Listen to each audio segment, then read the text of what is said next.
चलिए स्टार्ट करते हैं। आज का जो टॉपिक है उसको देखेंगे।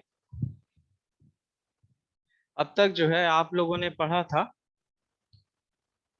स्टोर मैनेजमेंट के बारे में कि स्टोर मैनेजमेंट क्या है, स्टोर मैनेजमेंट के क्या क्या फंक्शन है, क्या क्या ऑब्जेक्टिव हैं। इसके अलावा आप लोगों ने ये देखा था कि स्टोर डिपार्टमेंट में कौन कौन से ऑर्गेनाइजेशन होते हैं, इन सब के बारे में आप लोगों ने पढ़ लिया था। उसके अलावा स्टोर के ऑर्गेनाइजेशन स्ट्रक्चर कैसा होता है, कौन सुपरिटेंडेंट है, हर डिपार्टमेंट का सुपरिटेंडेंट होता है, स्टोर कीपर होता है, इसके बारे में आप लोगों ने देखा था। आज जो है हम लोग पढ़ेंगे इंडेक्सिंग ऑफ स्टोर।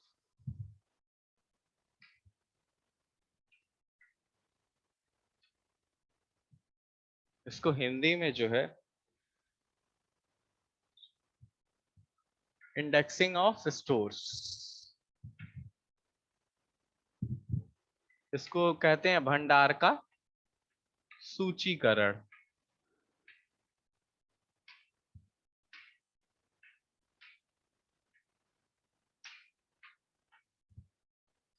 तो समझेंगे भंडार का सूचीकरण क्यों किया जाता है। अब भंडार में आप जानते हैं कि विविध प्रकार के सामान रखे जाते हैं।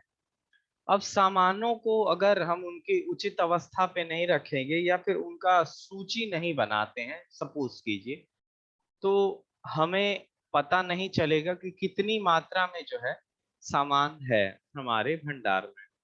और अगर हम इस बात की सूची नहीं बनाते हैं कि हमारा सामान इस भंडार में कहाँ रखा हुआ है, तो हमें खोजने में क्या होगा, अत्यधिक समय लगेगा और परेशानियों का भी सामना करना पड़ सकता है। जैसे कि अगर हमारा जो भंडार में सामान है उसका हमें सूची इस बात की भी नहीं पता है कि वो उसकी आपस में दूरी क्या है, तो उससे भी हमें दिक्कत होगा।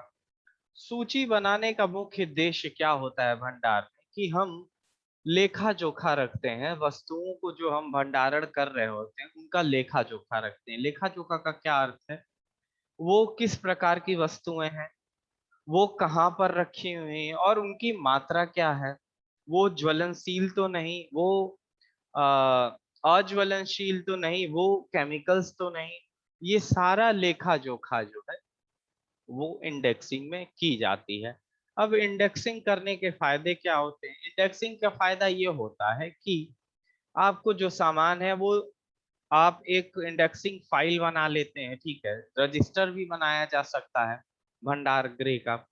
उसमें क्या करते हैं कि कौन सा सामान कहाँ रखा हुआ है इसकी जानकारी लिखते हैं। उसके अलावा कौन सी सामान कितने क्वांटिटी में है और क्या क्या सामान आपके पास है, ये सब इंडेक्सिंग का हिस्सा होता है।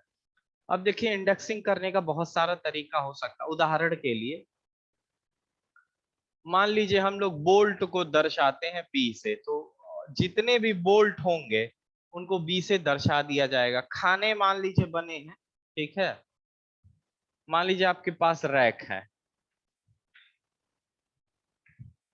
ठीक है, इतने सारे रैक में खाने बने हैं, तो आप हर खाने रैक का क्या R1, R2, R3, R4, R5 करके R6, R7, 8 इसी तरह क्या कर लेंगे, खानों का नामकरण कर लेंगे। ये तो इंडेक्सिंग हुई किसकी, स्टोर में अगर आपके पास क्या है, रैक रखे हैं उनकी है। मान लीजिए आप स्टोर में अलमारी रखे हैं, क्या रखे हुए हैं, अलमीरियज, ठीक है। तो एक अलमारी, दो अलमारी, इस तरह अलमारी मान लीजिए रखा हुआ है, तो A1, A2, A3 ऐसे डिफरेंट अलमारी का सूचीकरण किया जा सकता है। अब एक और बात है, बहुत सारे सामान है, मान लीजिए एक और बात, मान लीजिए आपका जो पूरा का पूरा ये स्टोर है तो इसमें गलियारे बने हुए हैं, ठीक है, एक दो तीन गलियारे हैं, तो मान लीजिए G1, G2 एंड G3, ठीक है। L1 लेन 1, लेन 2, लेन 3 भी रख सकते हैं।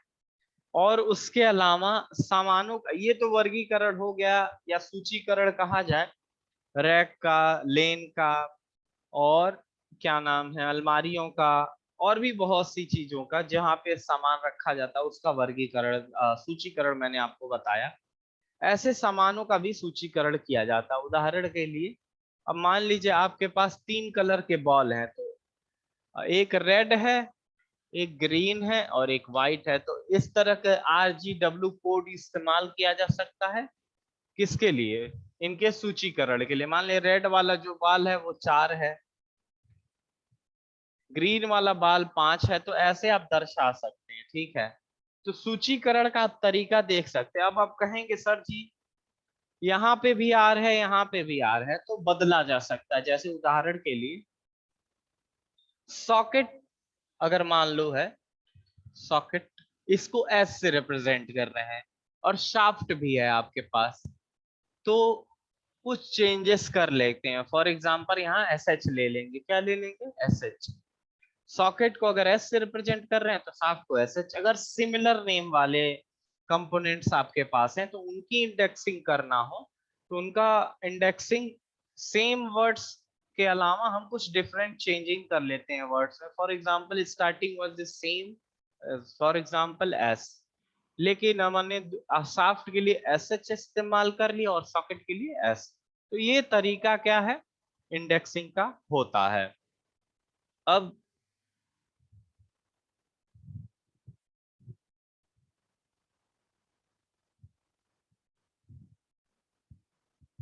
मान लीजिए कि आपको बहुत सारे शाफ्ट है, ठीक है, शाफ्ट है, तो अगर बहुत सारे डाया में आएगा शाफ्ट एक में,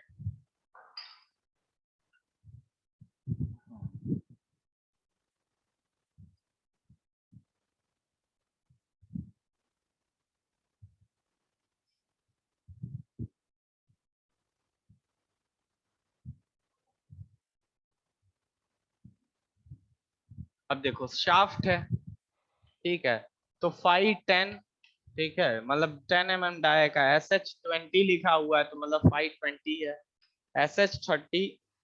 तो ये सब तरीका है इंडेक्सिंग का। ठीक है, शाफ्ट जिसका डाया 10 है उसको SH10 से डिनोट किया गया, शाफ्ट जिसका डाया 20 उसको SH20 से। तो ये सारे तरीके हैं इंडेक्सिंग के। ठीक है, उसके अलावा मान लीजिए स्क्रू है, एक ब्रास की स्क्रू है और एक स्टील की स्क्रू है, तो ब्रास BS स्क्रू, ओके, और डायमेंशन मान लीजिए 30x40 है, तो ऐसे आप मेंशन कर सकते हैं। ब्रास की स्क्रू 30x40 की है, स्टील की स्क्रू 30x40 की है। ठीक है, तो ये तरीके हैं इंडेक्सिंग के कि आप कैसे सिंबल्स का इस्तेमाल करके इंडेक्सिंग करते हैं। इंडेक्सिंग हमने बता दिया क्यों करते हैं, क्योंकि बहुत सारा सामान एक बड़े से स्पेस में रखा होता है, उनको खोजने के लिए आपको बहुत कठिनाई होगी अगर आप उसकी क्या नहीं करते, इंडेक्सिंग नहीं करते। आप उसको, आपको ये नहीं पता है कि वो सामान कहाँ रखा हुआ, आपको ये नहीं पता है कि कौन सामान कितने डाया का है, ये सारी बातें। मान लीजिए एक ही जगह पे बहुत सारा नट बोल्ट रखा है, ठीक, नट रखा है उदाहरण के लिए, कौन से नट का कितना डाया है, अगर ये आपको नहीं पता है तो आपको निकालने में दिक्कत होगी। तो आपको मेंशन करना पड़ेगा अपने, आपको इंडेक्सिंग करनी पड़ेगी, सूचीकरण करना पड़ेगा कि ये जो मान लीजिए रैक में रखा हुआ है, तो एक रैक में आपको बताना पड़ेगा कि इसमें इतने डाये का बोल्ट है, इसमें इतने डाये का बोल्ट है, इसमें इतने डाये का, तो अलग अलग आप कर सकते हैं। अब एक और बात जान लीजिए, जो इंडेक्सिंग का आधार है वो कई आधारों पे किया जा सकता है। इंडेक्सिंग जो है वो ऐसे भी की जा सकती है, सूचीकरण की कैसे कार्य वितरण हो रहा है। जैसे कार्य वितरण का क्या अर्थ है, आप स्टोर में क्या होता है, बहुत सारे डिपार्टमेंट स्टोर से ही सामान ले जाते हैं, तो क्या करेंगे आप स्टोर में हर डिपार्टमेंट का अलग अलग सेक्शन बना सकते हैं, इस आधार पे आप इंडेक्सिंग कर सकते हैं। ये एक और आधार है कार्यशाला के आधार पे। कार्यशाला का मतलब होता है शॉप के बेसिस पे। जैसे मशीन शॉप है, मशीन शॉप में वेल्डिंग का काम तो होगा नहीं, वेल्डिंग के इक्विपमेंट्स तो लगेंगे नहीं, तो आप शॉप के आधार पे भी इंडेक्सिंग कर सकते हैं। इंडेक्सिंग का मतलब होता है सूचीकरण। बस नाम याद रखेंगे तो बहुत सारा काम हो जाएगा। विभागीय आधार पे डिपार्टमेंट्स वाइज भी आप अपनी सूचीकरण बना सकते हैं। और एक लास्ट, उपयोगिता की बारंबारता के अनुसार, फ्रीक्वेंसी ऑफ यूज, मतलब कौन सी चीज कितनी बार अधिक इस्तेमाल हुई उसके हिसाब से भी आप इंडेक्सिंग की जाती है। तो ये कुछ मेथड है जो बुक में लिखे, आपका अपना अलग सूचीकरण का मेथड हो सकता है, इसमें कोई दो राय नहीं है, ठीक है। अब आप अगला जो टॉपिक है उस टॉपिक का नाम है लोकेशन ऑफ स्टोर्स, जिसको भंडार की अवस्थिति कहा जाता है, कि आपका जो भंडार गृह है या भंडार कक्ष है, ठीक है, उसे कहाँ रखेंगे, उसकी पोजीशन क्या होगी, उसकी लोकेशन क्या होगी आपके इंडस्ट्री प्लांट में, ठीक है। अब जनरली एक बात जान लीजिए, बहुत बड़ा अगर प्लांट होता है या इंडस्ट्री होता है तो उसमें दो जैसे जो स्टोर्स हो सकते हैं वो दो लेवल के हो सकते हैं, या तो वो केंद्रीकृत हो या फिर अकेंद्रीकृत हो, या दोनों के मिक्सअप हो, ठीक है। मतलब मिक्सअप का क्या मतलब है कि एक सेंट्रल स्टोर भी रहे और एक डिपार्टमेंटल स्टोर्स भी रहे, लेकिन कोऑर्डिनेट कौन करता होगा, हमेशा सेंट्रल स्टोर। तो ऐसा भी होता है। तो बहुत बड़े बड़े ऑर्गेनाइजेशन में क्या होता है कि सेंट्रल स्टोर होता है, ठीक है, लेकिन सेंट्रल स्टोर स्टोरेज का काम नहीं करता, वो क्या करता है, हर डिपार्टमेंट का अपना स्टोर भी या हर शॉप का भी अपना उसके बगल में ही स्टोर बना देता, लेकिन उसमें होने वाली रखने वाली सामग्रियों के क्वांटिटी या मात्राओं का नियंत्रण वो सेंट्रल स्टोर देखता है, ठीक। होता क्या है कि आपको ये एक तरीका हुआ लोकेशन का कि आप सेंट्रल स्टोर कहीं भी बना दीजिए, लेकिन आप क्या कीजिए कि अपने हर शॉप के बगल में आप अपना एक सब स्टोर स्थापित कर दीजिए, जिससे क्या हो, मटेरियल मूवमेंट खर्चा कम आए। मतलब सामान को ले जाने का जो मटेरियल हैंडलिंग का खर्चा होता है इंडस्ट्री में वो कम से कम आए। अब एक ठीक, अब स्थिति जानते हैं कि किस तरह आपको लोकेशन चूज करना है स्टोर का। सबसे पहला जो एम होता है लोकेशन चूज करने का वो इस प्रकार से है कि आप उस जगह अपने स्टोर को रखेंगे जहां पर सबसे कम से कम हैंडलिंग कॉस्ट हो। हैंडलिंग कॉस्ट का क्या मतलब है, ट्रांसपोर्टेशन कॉस्ट भी कहा जाता है इसको, कि आपके स्टोर से लेकर के आपके डिपार्टमेंट तक, वेरियस जो डिपार्टमेंट है, जो अलग अलग शॉप हैं, अलग अलग विभाग हैं, उन तक जो पहुंचने का टाइम या दूरी है वो कम से कम। ये एक पहला तरीका। दूसरा तरीका ये है कि आप ऐसी जगह पे स्टोर रख के आप लोकेशन खोजेंगे जहां पर सूर्य का प्रभाव या फिर गंदगी या फिर हवा का प्रभाव आराम से होता हो। उसके अलावा ज्यादा से ज्यादा पानी का जगह ना हो, ज्यादा से ज्यादा धूप का जगह ना हो, साफ सुथरी जगह हो, हवादार जगह हो, इसका ख्याल रखते हैं स्टोर के लोकेशन सेलेक्ट करने में। अब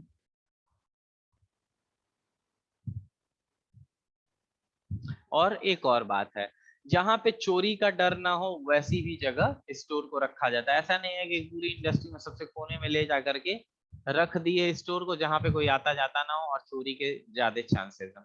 एक और बात है, स्टोर इस प्रकार से होना चाहिए कि वो आपके इंडस्ट्रीज के डिपार्टमेंट के कनेक्टिविटी तो अच्छी रहे ही है, उसके अलावा वहां पर ट्रक या फिर कोई और वाहन जिससे सामान ले आकर के उतारा जा सके उसकी सुविधा भी उस स्टोर लोकेशन पे होनी चाहिए। अब देखिए कोशिश करना चाहिए कि जो हमारे स्टोर है वो साफ सुथरा होना चाहिए, स्टोर हवादार होना चाहिए। ऐसा नहीं कि स्टोर ऐसी बेसमेंट में एकदम नीचे बना दिए जहां पे दिक्कत हो। स्टोर में रखने वाले जितने भी सामान है, ठीक है, उन सब सामानों को जैसे मान लीजिए केमिकल्स हैं तो उनको अलग जगह रखना चाहिए, और अगर ज्वलनशील चीजें हैं तो उनके लिए अलग स्टोर का लोकेशन बनाना चाहिए। तो ये सब तरीके हैं किसके, लोकेशन ऑफ स्टोर सेलेक्ट करने के। ये आम चीज है, वो आप आसानी से लिख सकते हैं, ठीक है। अगला जो है वो लेआउट ऑफ स्टोर है, ठीक। लेआउट का मतलब हिंदी में होता है अभिन्यास। अभिन्यास का मतलब है कि जो आपका भंडार गृह है उसमें कौन सा सामान कैसे रखा है, उनका अरेंजमेंट क्या है, उनके बीच की दूरी क्या है, और सबकी position with respect to different store position आपको दिखती रहे उसमें। तो ये लेआउट का काम होता है। अब देखिए लेआउट जब भी डिजाइन करते हैं हम लोग तो इस प्रकार से करते हैं कि आपका कोई भी सामान इधर उधर ना रखा रहे, सामान जो है व्यवस्थित हो, उसके अलावा सामान का जो मूवमेंट हो वो कम से कम हो, ऐसा डिजाइन करते हैं। उसके अलावा ऐसा भी डिजाइन नहीं करते, यहाँ पे भंडार का ऐसा विन्यास किया जाता है जिसमें स्पेस का यूटिलाइजेशन सबसे अधिक हो, मतलब जो जगह है वो खाली ना जाए, उसका इस्तेमाल हो सके। लेआउट का मतलब यही होता है कि डिजाइनिंग कैसे करेंगे गिवन एरिया पर। मान लीजिए कुछ जमीन आपको दे दी गई, ठीक है, स्टोर बनाने के लिए, तो उस स्टोर पे कौन सा सामान कहाँ रखेंगे और कैसे रखेंगे, इस बात की जिम्मेदारी किसकी होती है? लेआउट की होती है या फिर अभिन्यास की होती है। तो अभिन्यास ये खासा ख्याल रखता है कि चीजें व्यवस्थित हों और अधिक से अधिक हम क्या करें, जगह का इस्तेमाल करें, ठीक है, जगह खराब या बर्बाद ना जाए, या फिर जगह के एवज में हमारा सामान ना खराब हो। ऐसा ना हो कि हम क्या करें कि जगह से कॉम्प्रोमाइज कर लें कि खूब जगह छोड़ दें और एक ही जगह सारी चीजें लादे रखें, तो ऐसी भी काम नहीं करेंगे अभिन्यास में। और लेआउट बनाते समय एक और बात ध्यान देते कि जो मटेरियल मूवमेंट है वो आराम से हो और कोई भी सामान जमीन पर ना बिखरा हो, इसकी भी बात ध्यान देते हैं। उसके अलावा आप एक लाइन में अगर बनाना चाहें तो बेहतर है। इसके अलावा ईज ऑफ ट्रांसपोर्टेशन बेहतर होना चाहिए लेआउट में। तो ये कुछ तरीके हैं, ये कुछ बातें हैं जो लेआउट ऑफ स्टोर में आपको ध्यान रखनी चाहिए। अब कुछ एक स्टेटमेंट है भंडारण अभिन्यास का, वो मैं बोल देता हूं आपको कि भंडारण अभिन्यास दैट इज स्टोर लेआउट का एक मूल सिद्धांत होता है। वो क्या होता है सुने, सभी सामान यथाक्रम में व्यवस्थित होना चाहिए। जितने भी आपके पास सामान है वो क्रम में व्यवस्थित होने चाहिए, ठीक है। सभी पदार्थ जो है अंदर तक पहुंच पाए ऐसा लेआउट होना चाहिए। मतलब ऐसा नहीं है कि आप शुरू में ही बड़े सामान रख दिए तो जगह अंदर जाने की बची नहीं, तो बड़े सामान पीछे रखें, उसके हिसाब से आगे आते आते छोटे सामान को रखें। उसके अलावा किसी सामान को निकालने और किसी सामान को ले जाने में कोई रुकावट नहीं होना चाहिए, ऐसा आपको व्यवस्था करना चाहिए लेआउट, ठीक है। फर्श साफ सुथरा होना चाहिए, फर्श पर बीच में सामान नहीं होना चाहिए। स्टोर सभी भारी सामान के निकट होना चाहिए। ये कुछ वो थे आपके स्टोर लेआउट के पॉइंट्स थे। अब देखो स्टोर लेआउट कैसे बनता है, उसमें 5 पॉइंट होते हैं, इसको सुन लीजिए।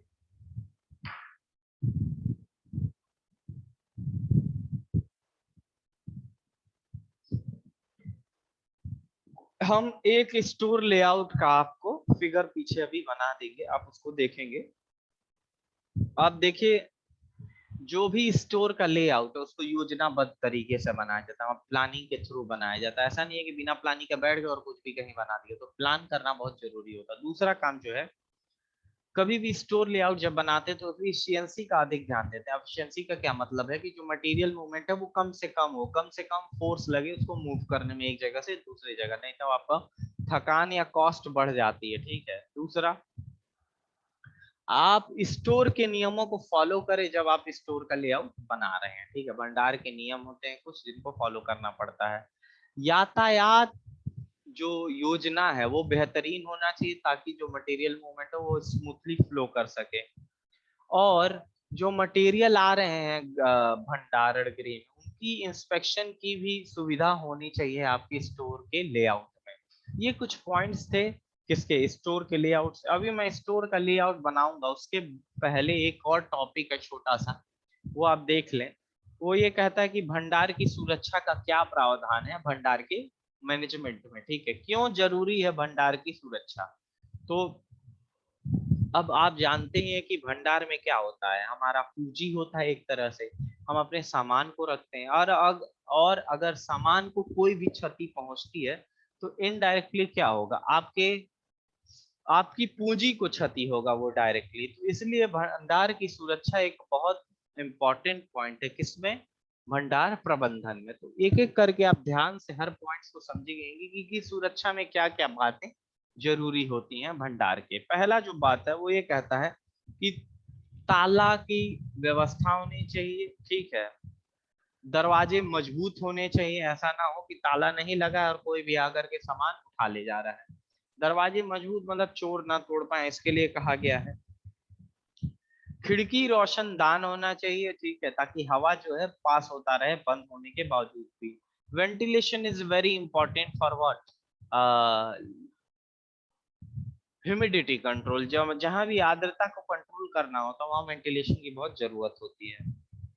सुरक्षा गार्ड का इस्तेमाल होना चाहिए भंडार के सुरक्षा के लिए। उसके अलावा वातावरण से प्रभावित होने वाले सामान, जैसे जो भी धातु होते हैं वो वातावरण से जल्दी जंग खा जाते हैं, उसमें कोरोजन होता है, तो उनको रखने का उचित व्यवस्था होना चाहिए। ये सुरक्षा से रिलेटेड है, ठीक है। ज्वलनशील पदार्थों को दूर रखना चाहिए, ठीक है। रासायनिक पदार्थों को उनके सुरक्षित बर्तन में रखना चाहिए, ये सुरक्षा की बात कह रहा हूं मैं। तापमान का जो वेरिएशन है किसमें, आपके स्टोर में, वो बहुत ज्यादा या बहुत कम नहीं होना चाहिए। इससे क्या होगा, आपकी चीजें खराब या फिर उनमें रिएक्शंस हो सकते हैं। उसके अलावा जो दीमक हैं और भी कुछ जानवर जो आसपास रहते हैं, जैसे छिपकली है, काकरोच है, इन सब की कमी होना चाहिए, इन सब से दूर रखना चाहिए आपको। स्टोर के चूहे हैं, चूहे बहुत नुकसान पहुंचाते हैं स्टोर के सामान को। तो ये कुछ तरीके थे किसके, स्टोर के सुरक्षा में, या ऐसे पॉइंट्स थे जिनको ध्यान रखना है हमको किसमें, अपने भंडार के सुरक्षा में। ये बहुत इंपॉर्टेंट होता है, क्यों, क्योंकि भंडार में क्या होता है, पूंजी लगाओ। तो अब मैं आपको एक स्टोर बना देता हूँ, स्टोर का लेआउट आप देखेंगे।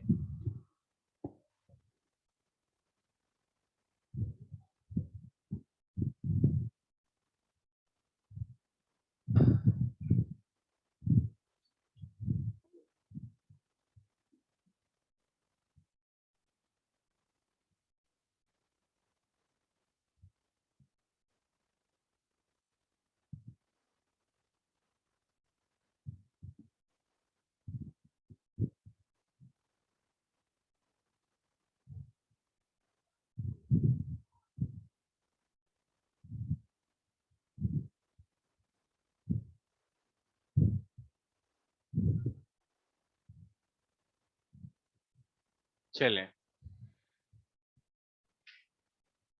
स्टोर लेआउट, एक लेआउट मैं बना देता हूँ। लेआउट का मतलब होता है ऊपर से कैसा ढांचा अरेंजमेंट है आपके उसका।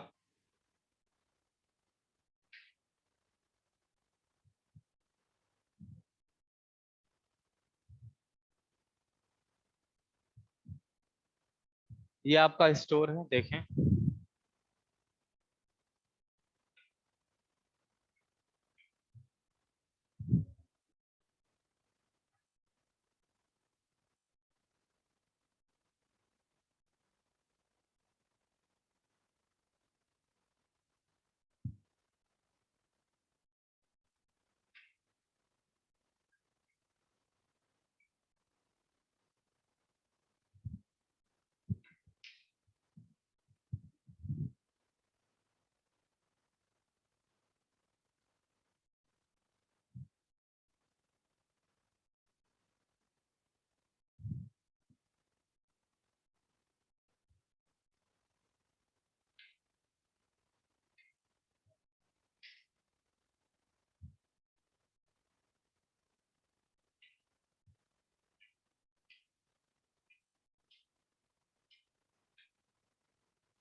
ये आपका ऑफिस है, ठीक है, आपका कार्यालय यही है।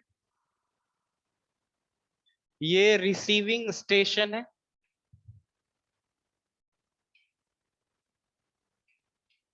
ठीक है। इसके बगल में ही रिसीविंग काउंटर लगा होता है। कोई भी सामान यहां से आके आदमी यहाँ पर रिसीव करता है, रिसीविंग स्टेशन, रिसीविंग काउंटर। ठीक है, ये दोनों पैकेजिंग टेबल है, यहाँ पे पैकिंग होता है। ये दोनों के दोनों पैकेजिंग टेबल हैं। ये सब रैक हैं, ठीक है, ये रैक है। रैक है, रैक मतलब एक पटनी टाइप का है, ठीक है, ये सारे रैक हैं। ठीक,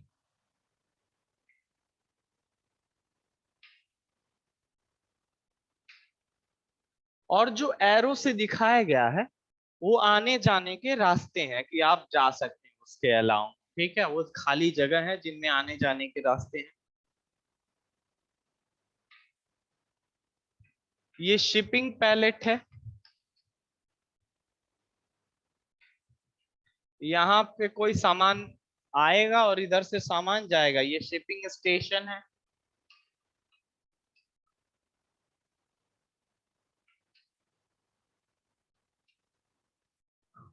तो ये जो फिगर है वो लेआउट है स्टोर का, किसी एक स्टोर का मैंने लेआउट बनाया हुआ है आपके लिए। ये जो है रिसीविंग स्टेशन, उसी के बगल में ये रिसीविंग काउंटर होता है। ये सब रैक हैं, ये सारे रैक हैं। ये पैकेजिंग काउंटर है। और जो भी एरो से दिखाया गया है वो जगह है मूव करने के लिए, आप वहां से आ जा सकते हैं। ये शिपिंग काउंटर है, ये ऑफिस है किसका, स्टोर का। ठीक है, और ये कुछ रैक रखे हो, तो ये एक जनरल लेआउट है, ठीक है, किसका, भंडार गृह का।